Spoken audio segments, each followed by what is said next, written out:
What's up, everybody? In today's video, you're going to learn how to use PHP and HTML to make a basic login form. In today's video, we're just going to take some user input, use get and post methods, and we're going to send the user to a new page, and we're going to check if their password is correct. We're not going to be doing anything crazy, no database stuff, just some basic tutorial. Let's get into it. First thing I'm going to do is I'm going to generate a boilerplate HTML page. I'm going to rename the title to be login. Next, inside this body, I'm going to have a form tag. And then inside the form tag, I'm going to have some text. I'm going to have a label, and the label is going to ask for the username. It's not going to ask, it's just going to say user. And then we're going to have input, which actually takes user input. The type is going to be text because we want to get the username in text, not numbers or anything else.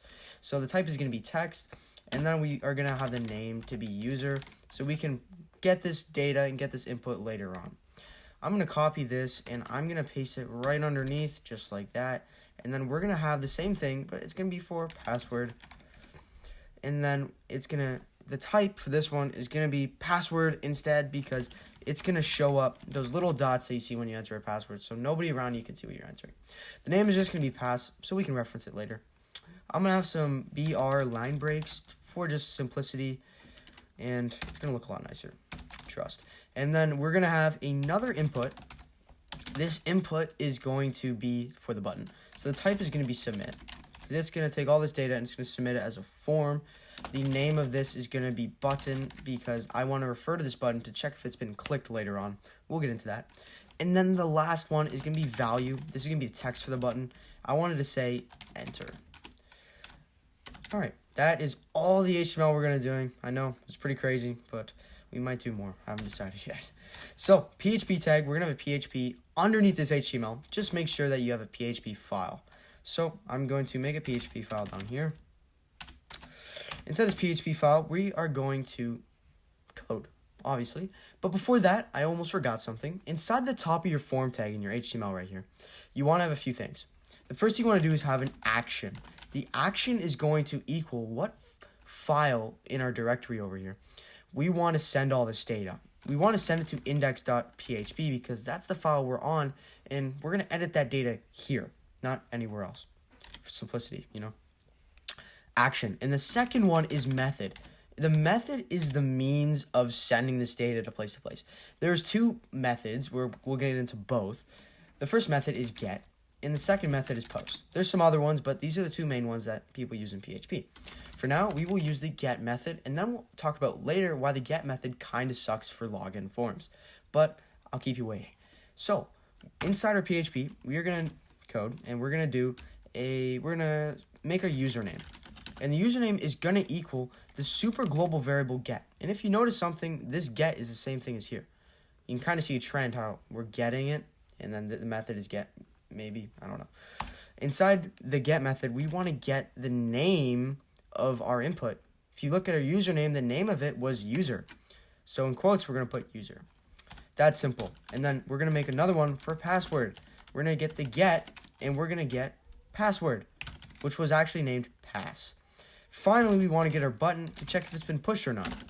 I'm going to use the get method again, and then I'm going to have the name, which is button. Boom. Just like that. All right, we got our information. We got our username, password, and button.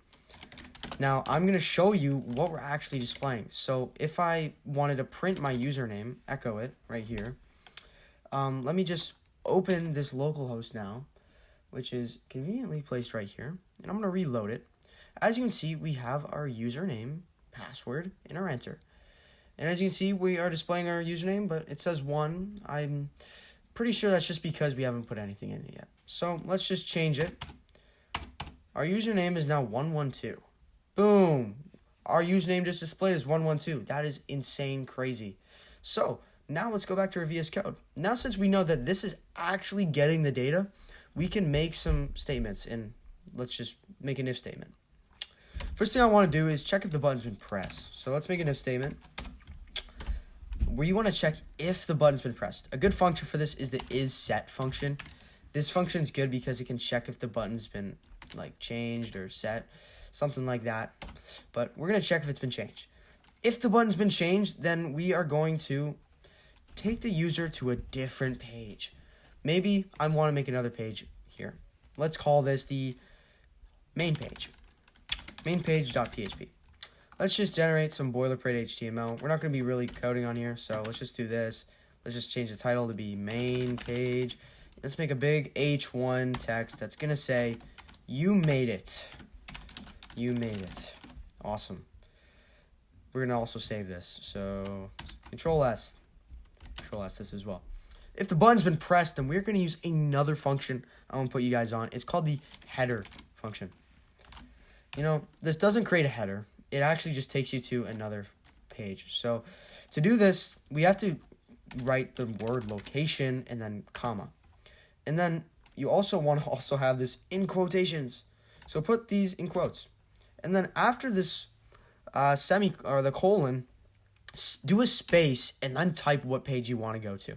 So in my case, it's mainpage.php. So we're going to want to go to mainpage.php if this has been pressed. But I don't want every single guy on my website to go to this, just be able to click and log in, because we didn't even check anything. Now, I said at the start of the video we weren't going to get this advanced with databases in MySQL, but we can get a little advanced, or not really advanced, but we can check, hey, is this username equal to what we have? So let's just make a placeholder user. So let's have like a placeholder variable, limit user. And this placeholder user is just going to be a fake username. So let's just make it Johnny.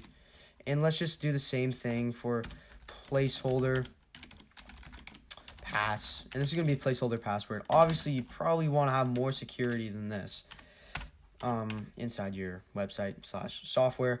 But we have placeholder pass. And what we're going to do is, if it's been checked, we're going to make another if statement inside our if statement. We're going to say if our username is equal to our placeholder username.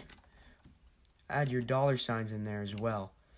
Then we're going to go ahead with this if statement. But we're also going to check by doing AND operator, which is just going to check two things at once. We're going to check if this password is equal to the placeholder password. Just like this, right? All right. Let me just make it look good. Just like that. And if so, we're going to send you to the main page. Pretty crazy. I know. So I hope this isn't too complicated, but let's test the code and see if I made a mistake, which is possible and very likely. So let's go to the Chrome. This isn't it, but if we refresh, we see it, which is awesome. So let's input a user. I remember that I set my username to be Johnny. And I remember that the password was 123. And I also remember that my memory is not the best. I'm going to double check this. It's Johnny123. Awesome. Let's go back to our Chrome. And let's click enter. No way. I made it to the page. That's awesome. But remember when I said that thing about get in post? I'm going to show you guys why get is not the best method. All right. So let's go back to our code. And you're probably super happy right now. Your socks are probably blown off and you're excited because now you have a login page. I'm going to comment all of this out. And what I'm going to do is I'm going to show you guys why your page is very vulnerable to anybody that wants to take your data. So let's Control S this and let's go back to our Chrome. And remember, we're using the get method. I'm going to show you guys why get is not safe. Let's say I want to do Johnny thing. And remember, I commented out the part where it takes me to the page, so we're just going to click enter and nothing happens. Nothing happened. But if you look at our web browser, it shows me the directory, which is normal. But then it shows me every single variable my submit button just sent out. Well, it just sent me the username that logged in and the password that the user had and the button. This ain't good, right? This isn't good. You don't want this. So get is good for some things, and what I'm gonna recommend y'all is get. Oh, I forgot I can't do a comment in there. Let's just do a comment in here so I can write it out. The get method is best for things like searching. You know, if I have like a website and I have a search bar in it, maybe I want to have the get method so it applies to the the search bar up top, like the actual URL bar, because that can be used to help me search something. And the post is better for sensitive data. You guys haven't even seen the post yet. I'm going to show you what the post is. And you probably think it's super complex. It's not. Instead of get, you're just going to write post. And then instead of doing the super get variable down here, you're just going to replace that with post. And it's not that hard, just like that. And we're going to save this, go back to our Chrome, if I can click it, and we're going to reload this page. And I'm going to insert new data. Let's insert Johnny again, and let's insert the password. Enter. If you look at our URL, we're clean. There's nothing there. But there's also some other stuff behind the scenes, but we're not getting that complicated today. But now you guys know how to make a basic form in PHP and HTML, and that's pretty awesome sauce. And if you guys want to know more about it, PHP or HTML, comment down below, subscribe, and like. I just published another video about how to make headers and have them be dynamic so you don't have to code as much because coding's lame. So check out that video. See you guys in the next one. Ciao.